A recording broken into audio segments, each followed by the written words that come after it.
Welcome to ஜெம்சி பவுன் foods. இன்னைக்கு நீண்ட ஆயுளை தரக்கூடிய நிலக்கடலை சட்னி எப்படி பவுன் ஃபுட்ஸின் பாரம்பரிய முறையில் செய்கிறதுன்னு பவுனம்மா நான் உங்களுக்கு சொல்லித்தர போகிறேன். இந்த மாதிரி நிறைய நிகழ்ச்சிகள் சொல்லித்தர போகிறேன். அதற்கு நீங்கள் சப்ஸ்கிரைப் பண்ணுங்க, கூடவே வர்ற பெல் சிம்பிளை அழுத்துங்க, ஃபாலோ பண்ணுங்க, 4 பேர்த்தோட ஷேர் பண்ணுங்க. வாங்க நிகழ்ச்சிக்கு போகலாம். முழுசாக தயாராகிட்டாங்களா மக்களே? இன்னும் தெரிக்க விடுவார்கள் பாருங்கள். இப்போது வழக்கம் போல் நம்ம என்ன பண்ணலாம், ஃப்ரீ ஹீட். பவுன் ஃபுட்ஸ் நேயர்களே, ஜெம்சியின் ஆதரவாளர்களே எல்லோரும் பார்த்து கொள்ளுங்கள். இப்போ நம்ம ஃப்ரீ ஹீட் பண்ணுறோம். அதுக்கப்புறம் ஃபஸ்ட்டு சேர்த்த வேண்டியது மரச்செக்கு நல்லெண்ணெய். நிலக்கடலையை பயன்படுத்தும் போது பித்தம் பித்தம் என்று சொல்லுபவர்கள் முதலில் தெரிந்து கொள்ளுங்கள், நீங்கள் பயன்படுத்த வேண்டியது கட்டாயம் மரச்செக்கு நல்லெண்ணெய். ரீஃபைண்ட் ஆயிலெல்லாம் தயவு செஞ்சு பயன்படுத்திடாதீங்க. இதில் ஒரு சிறிய அரிநெல்லி அளவு புளி, ஸோ அது பொரியிற மாதிரி இந்த எண்ணெயில் இதாகணும். ஸோ அதை பண்ணிவிட்டு இப்போ பார்த்தீங்க அப்படின்னா பித்தம் இருக்குதோ இல்லையோ, இப்போ அது வெள்ளை அடித்த மாதிரி ஆயிடுச்சு. ஃபஸ்ட்டு ட்ரை ஜிஞ்சர் பவுடர், சுக்கு. நிலக்கடலையும் சுக்கும் சேர்ந்தால் வேறு லெவலில் மருந்து. அது கூட எது மரச்செக்கு நல்லெண்ணெய் சேருது. ட்ரை ஜிஞ்சர் பவுடர் சேர்த்து இருக்கிறோம், நல்லா பார்த்துங்க, சுக்கு. ஸோ இப்போ இதுக்கப்புறம் பார்த்திங்கன்னா நெக்ஸ்ட்டு நம்ம சேர்த்த வேண்டியது மூலிகை இன்னொன்று இருக்கிறது. வேரிஸ் வல்லாரையை வதக்கணும். இது கூடயே போட்டு, இது வாத நாராயணன். இப்போ தான் உங்களுக்கு 6 மூலிகைகளை பற்றி நான் விளக்கியிருப்பேன்.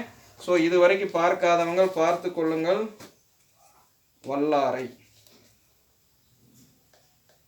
நல்லா புரிஞ்சுங்க. இப்போ நம்ம வல்லாரையை சேர்த்துறோம், 2 சிட்டிகை. ஓகேங்களா? சுக்கு வல்லாரை 2 சேர்த்திருக்கோம். இப்போ இந்த வரமிளகா உப்பணும், சரிங்களா? உப்புன்னு வரும், காம்போட போட சொல்கிறது அதுக்கு தான். நல்லா புரிஞ்சுக்குங்க. காம்பு இல்லாமல் போட்டிங்க அப்படின்னா அந்த விதை வெளியே வந்துடும், உப்பாது. இப்போ பார்த்தீங்கன்னா அந்த வரமிளகா பாருங்கள், ஒவ்வொன்றும் குண்டாகும். அந்த குண்டாகிறதான் வதங்கின பக்குவம். ஸோ இப்போ பார்த்தீங்கன்னா நிலக்கடலை தொட்டோடு எடுத்துருக்குறோம். நாட்டு ரக நிலக்கடலை மல்டி பிராண்டாக இருக்குது. பழசு புதுசுன்னு எல்லாமே சேர்ந்து இருக்குது. ஆனால் பட் நல்லா தான் இருக்குது. ஸோ இப்போ பார்த்தீங்கன்னா நம்ம இதையை போட்டு பெரட்டி விட்டுக்கலாம். அது பக்குவமாக ஏற்கனவே நல்லபடியாக வறுத்து இருக்குது. இதுக்கு மேலே அதிகமாக வறுக்கக்கூடாது, அதனால் சிம்மில் வச்சுக்கிறோம். அங்கே பாருங்கள், அதை போய் முடுக்கு. இப்போ பார்த்தீங்கன்னா சிம்மில் நம்ம வச்சுக்கிட்டு கல்லுப்பு, வறுத்து வச்சுருக்கிற கல்லுப்பு, இரும்பு கடாயில் வறுத்து வச்சுருக்கக்கூடிய கல்லுப்பு, இதற்கு இவ்வளவு போதுமானது. கல்லுப்பு போட்டுட்டு நீங்கள் என்ன பண்ணுறீங்கன்னா அவ்வளோதான், இந்த சூடே போதுமானது. சிம்பிளாக செய்யக்கூடியது, ஆனால் ரொம்ப பவர்ஃபுல்லானது. இதில் என்னென்ன இருக்குது அப்படின்னு சொல்லி நம்ம வதக்குங்க, நான் சொல்லிகிட்டே இருக்கிறேன். இதில் பார்த்தீங்கன்னா நம்ம உடம்புக்கு நன்மை வைக்கக்கூடிய protein, the best rich protein, B complex விட்டமின்கள் மிளகாயிலையும் புளியிலையும் ரிச் விட்டமின் சி. இந்த நிலக்கடலையில் saturated fat, mono unsaturated fat, poly unsaturated fat, HDL high density lipoprotein, omega 3, omega 9, omega 12, சுண்ணாம்பு சத்து, கால்சியம், இத்தனை இருக்குது. மரச்செக்கு நல்லெண்ணெய் எல்லாம் உள்ளே போட்டிருக்கிறனால இப்போ இது அற்புதமாக பார்த்தீங்கன்னா பவுனம்மா அம்மிக்கல்லில் பெண்களுக்கான 1 மண்டல ஒழுக்க பயிற்சியை பயன்படுத்தி அரைச்சி எடுத்துகிட்டு இதே இடத்துல உங்களுக்கு வைத்து அந்த பக்குவத்தையும் காட்டுவோம். அது அடுத்த காணொலியாக பவுன் ஃபுட்ஸில் அப்லோட் ஆகும்.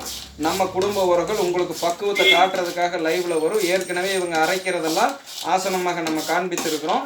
ஸோ அது இப்போ திரும்பியும் வேண்டாம், ரிப்பீட்டடாக போயிடும். ஆனால் இது தேவை, பக்குவம். ஒவ்வொரு முறை செய்யலையும் மிளகாயும் இதுவும் பக்குவமாக இருக்கணுங்கிறத காண்பிக்கிறதுக்காக புளி என்ன கலரில் மாற்றிருக்குதுன்னு பாருங்கள், அதாவது மாறி இருக்குதுன்னு பாருங்கள். எடுத்துக்காட்டு மாதிரியே போட்டப்போ வெள்ளையாக இருந்தது, இப்போது மேலே கருப்படிச்சிருக்குது. இந்த பக்குவம் தான். இப்போ நம்ம ஆஃப் பண்ணியாச்சு.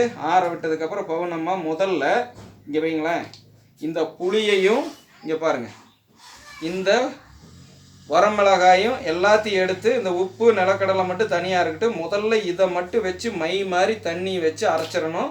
அம்மிக்கல் அரைச்சாலும் சரி, ஆட்டாங்கல் ஆட்டினாலும் சரி, பெரிய வேல்யூவில், அதாவது வேல்யூமில் செய்யலை, ஆட்டாங்கல்லை பயன்படுத்துங்க. இது அம்மிக்கல்லுக்கு இப்போ போதுமானது.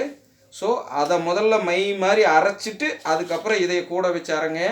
ஏன்னா இந்த காரத்து மேலேயும் இந்த புளியில் இருக்கிற அந்த ரிச் விட்டமின் சி 2ல் இருக்கிறது மேலேயும், ரெண்டாவது இந்த நிலக்கடலையில் இருக்கக்கூடிய நம்ம சொல்கிற சேச்சுரேட்டட் ஃபேட் கொழுப்புகள் மேலே படிகிற மாதிரி படிஞ்சிருச்சுன்னா, அதாவது இன்சுலேட் ஆகிற மாதிரி படிய வச்சுட்டோம்னா அரைச்செடுக்கையில் எச்சில் கலக்கி நல்லா சாப்பிட்டோம்னா அல்சர் உள்ளவங்க கூட இந்த காரத்தை அசால்ட்டாக சாப்பிட்லாம். பித்தம் ஏறாது. நிலக்கடலை இன்னும்னு யூரிக் ஆசிட் ரைஸ் ஆகிறவங்க தி பெஸ்ட்டாக ப்ரோட்டீன் எடுத்துக்கிட்டால் யூரிக் ஆசிட் ரைஸ் ஆகி சரவாங்கி மாதிரி அங்கங்கே வலிக்கும், நகங்கள் எல்லாம் வந்து பார்த்திங்கன்னா சில குஷ்டம் பிடிச்ச மாதிரி மாறிட்டு வரும். ஸோ அவங்க கூட தைரியமாக இதை சாப்பிடலாம். தேவைன்னா பயன்படுத்தி பலன் பெறுங்கள். நாங்கள் என்ன காண்பித்தாலும் என்ன வித்தையை செய்தாலும் நாங்கள் ஆரோக்கியமாக இருக்கிறதுக்கு பயன்படுத்துவதுங்கிறத உங்கள்கிட்ட காட்டுறதுக்காக மட்டுமே. இதை பயன்படுத்தி பலன் பெறுவதும் பெறாமல் போவதும் உங்களது சுய விருப்பத்தின் பேர். இன்னும் தெளிவாக சொல்லிடுறேன், நொப்பமாக செய்து காட்டுறதை மட்டும் தின்னுட்டு லைஃப் ஓட்டிகிட்டு இருந்தீங்கன்னா இது எச்சா பிரச்சனை பண்ணிடுறேன். ஒவ்வொன்றும் உணவே மருந்து, அத்தனை மூலிகைகள், விட்டமின்கள், மினரல்கள் சேர்த்துறோம். இது எப்படி இந்த மாதிரி திங்கிறதுக்கான நிகழ்ச்சியை பார்க்குறீங்களோ தயாரிப்புக்கு, இதே மாதிரி பயிற்சி செய்து காண்பித்திருப்பேன். அந்த பயிற்சியை செய்துட்டு இதை பருகணும், இல்லை பின் விளைவு பயங்கரமாக இருக்கும். அடுத்த லைவ் சந்திக்கிறேன். நான் உங்கள் குரு, உங்கள் பவுனம்மாவுடன். நன்றி, வணக்கம் மக்களே.